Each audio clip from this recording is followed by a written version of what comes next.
Hello everyone, I'm Janet Salmons, and I'd like to talk with you about some of the choices you might make when selecting technology, communication, and online interview styles for your study. You need to make a number of decisions in the context of the design for your research, and as you know from reviewing the e-interview research framework in qualitative online interviews, every choice relates to other decisions you'll make in the research design and in the conduct of the study. Here we're going to focus on two main questions. What interview and related observational styles will allow you to collect the data you need? And what information and communication technologies are most appropriate for this data collection process? Here I've organized features we might use to communicate online rather than focusing on the platform or the brand of software that we might use to do so. So first, we have the text-based communication, where we're communicating primarily through typed words with some use of images through emoticons or through exchange of image files. We can use this kind of communication on a phone, a mobile device, or a computer, and sometimes in conjunction with other styles of online technology, such as video conference, that may also have a text window. In video conference, we communicate through audio and video, which allows us to see the participant and the participant to see us. We can connect in a formal studio kind of setting or a video conference setup that might be in a community center or a library, making it accessible to a variety of participants, or on a computer or mobile device. What I'm calling a multi-channel web conference space is the kind of meeting space that allows us to not only share with text-based and video conference capabilities using our webcams, but also to share slides that could be used to present images or media or even shared applications. And for this, we typically would need a computer, but we may be able to access it from a mobile device. And finally, virtual environments that could include games. And here, the distinctive characteristic is that we're communicating via an avatar. And we're using that avatar to navigate this virtual environment or game, and then we might communicate through audio, text, as well as visual exchange. As we think about the ways we might use these technologies, I have created this time response continuum because I think that simply thinking in the polarity of synchronous versus asynchronous is not adequate to the ways we communicate today. So at one end of the continuum, we have synchronicity, where we are not only in real time, but we are focused only on that dialogue. So if, for example, I'm in a desktop video conferencing program, then I can see that the person I'm communicating with is not multitasking, whereas in a synchronous exchange, they may be synchronous with us, but not necessarily exclusively. So they may have other tasks they're trying to accomplish, other communications they're involved with, which makes it a little bit more difficult for us to know whether the person is thinking through a response or perhaps got distracted by another conversation. In near synchronous, here we're describing an almost immediate, kind of an ongoing post and response. So, this could be in a text messaging. It could be kind of an open window we have on our computer for some kind of messaging app that allows us to have a conversation. So it could even be in a social networking or social media site where the other person we're communicating with may not be online now, but they will be soon, and they will respond at that time. And then at the other end of the continuum, asynchronous, where we expect some time lapse between the message and response. So as you think through not only the technology options, but how you might use them, how you want to use them, and what kind of agreement you would need with the participants to make sure that you both have the same expectations. So now, as you move forward, let's think about how we might communicate our questions to the participants. And here, where I'm talking about e-interview styles and structures, the question, again, I like to present things in a continuum because I think they're not necessarily such clearly defined polarities in these kinds of decisions. So, as we think about on one end of the spectrum, the very, very structured kinds of questions that might be almost similar to a survey or a questionnaire, or could even be presented as a questionnaire, where the questions are offered with limited choice answers. And then we go down the spectrum of, a variety of options for open-ended questions with the same or different kinds of follow-ups, a kind of a looser interview guide or plan that does not involve precise wording of questions, and then down at the other end of the continuum, the unstructured conversation. So, there are a number of distinctions as we move across this continuum, one of them being that, as we move towards the unstructured end of the continuum, the participant certainly has more power in the interview and more autonomy to generate themes and ideas and to suggest points that are important to them that may not have occurred to the interviewer to ask. So as we're trying to kind of align these decisions, which any interview researcher needs to make, with the decisions an online interviewer needs to make, the issue of structure is also closely aligned with the issue of preparation, or the question of how prepared, what kind of preparation we will make prior to the interaction with the participants. So are we going to write up the questions and have them in writing available to us, or are we going to identify those questions as we go and respond with different kinds of follow-ups that emerge during the study? So as we move into the next stage, you can think about the implications of those choices depending on the kind of technology you're going to use. So as we start on the structured end of the continuum, here we're going to determine the questions in advance, whether they are limited choice or open-ended questions. We're going to determine them, determine the sequence, and write them out in advance. Now, some of the advantages of this kind of approach is that we can elicit consistent responses across the entire group of participants. And this may be used to establish a foundation for further questioning using other styles. And having this kind of structured approach then translate in the analysis stage to a framework that we can use as the basis to begin our coding, because we've asked the same questions. We know what those keywords are. We can use those as the basis for that analysis stage. Some of the implications in terms of choosing technology is that this kind of structure, because we've written out the questions, works very well in a text-based interview.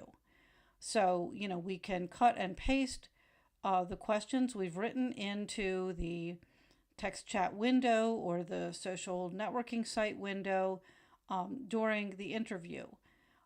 This works well in synchronous, near synchronous, or asynchronous interviews. So, there are a variety of ways this could be used. And, another advantage of structured questioning that is based on the written question is that it might be valuable in a case where the language is not the same. Your language and the participant's language are not the same, and perhaps being able to see the written question might be easier for that participant. So lots of things to weigh in deciding whether and how to use structured questioning in your interview.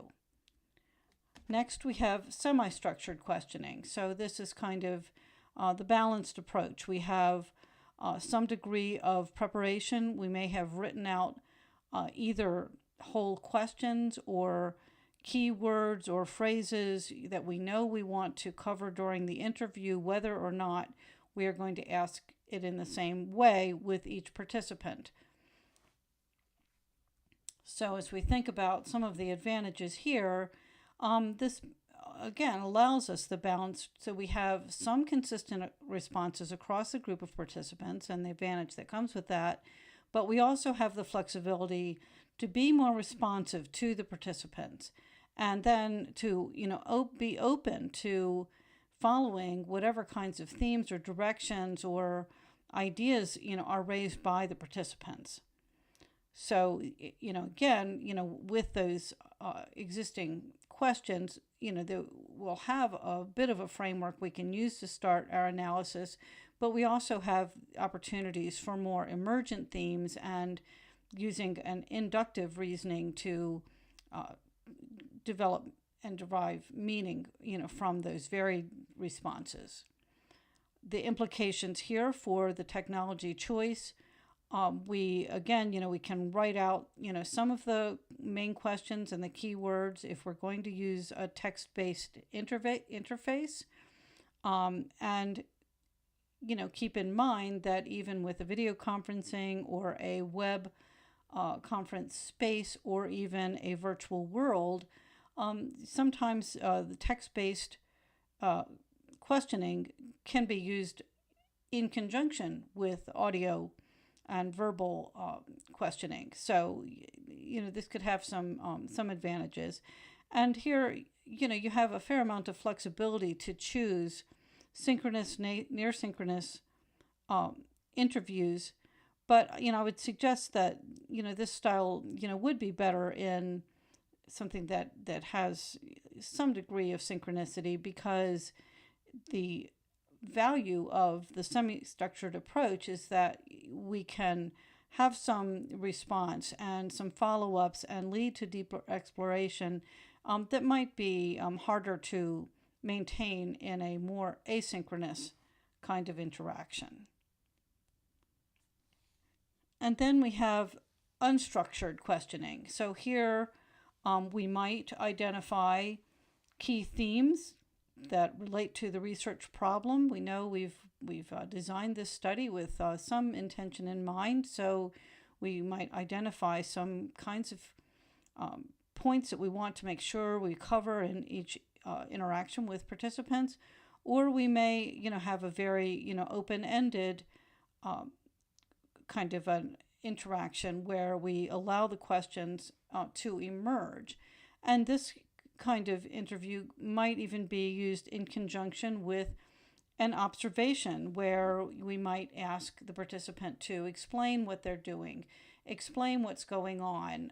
So we really have just very broad questions and or even say more of a life story type of an interview where just a few questions might catalyze the response from the participants. So in the unstructured questioning, we're able to create a more equal power dynamic. So it's not a case where the interviewer has all the power and the participant is simply responding and taking direction from the interviewer. And as a result, the participants may generate directions and themes on their own, and or they may be generated between the researcher and the participant together.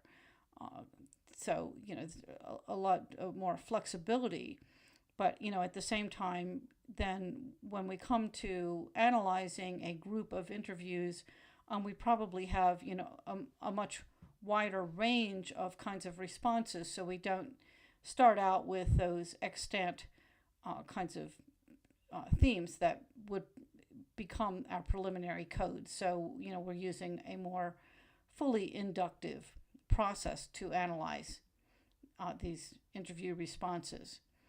So the implications for the technology choice, I suggest that this kind of interview is ideal for a video conference or a meeting in a web conference space where a more natural verbal conversation style is possible. I think that it would be more challenging to write out questions, on the spot, to be actively listening to the participant and coming up with the kinds of questions or points that you want to communicate and write them out, at the same time. So, I think I would not suggest using a fully text-based communication style for an extended unstructured questioning process. So here, I would again suggest that this kind of approach would work well with synchronous or near synchronous interviews. So again, we have the chance to respond and to dig deeper, rather than waiting for, say, an asynchronous response to come back, and then by the time we've returned with a follow-up question, the kind of moment may be lost and might not be as easy to recapture.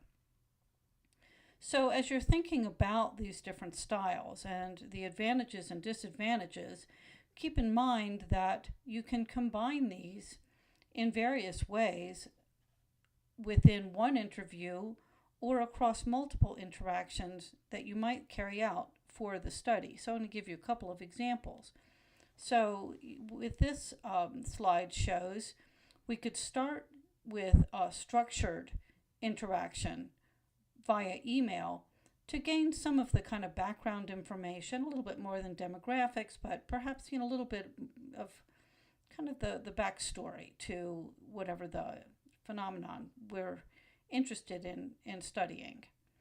And then build on what we've learned with an unstructured conversation where we can find out, what the participants' experiences are. So what I'm suggesting here would be to allow them to respond to a very short kind of catalyst question offered on a mobile device, perhaps, every morning, asking, today, give me some response about, your feelings about this aspect of your work life or your family life or your community life. So, we've got a kind of almost an ethnographic observation by the participant, of their own experience that could be then conveyed each day via the mobile device, and they would have the option to also send images or even to use GPS and add a little bit of a geo-narrative, aspect to it.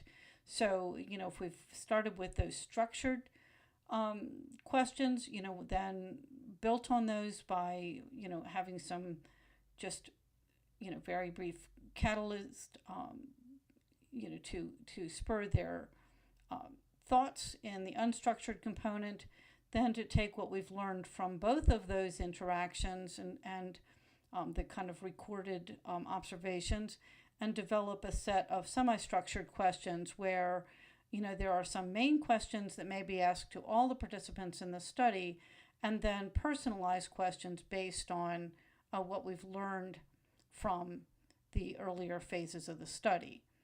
Then after we've done some transcription, put this together to conclude with a structured interaction via email where we can ask the participant for any further comments. Here's another possible sequence. We could start with an unstructured interaction using desktop video conference to build rapport and trust, just get acquainted on a personal level, and then move to, in another meeting, a semi-structured interview. And for that, we could use a web conference meeting room so that we have the option to perhaps show images or other kinds of materials that would be related to the phenomenon being studied. Then we might, in a third stage, conduct some online observations. So let's see how this participant interacts in an online group. What are the informal kinds of interactions and posts and exchanges the participant makes. And so we could do that, in a social networking site.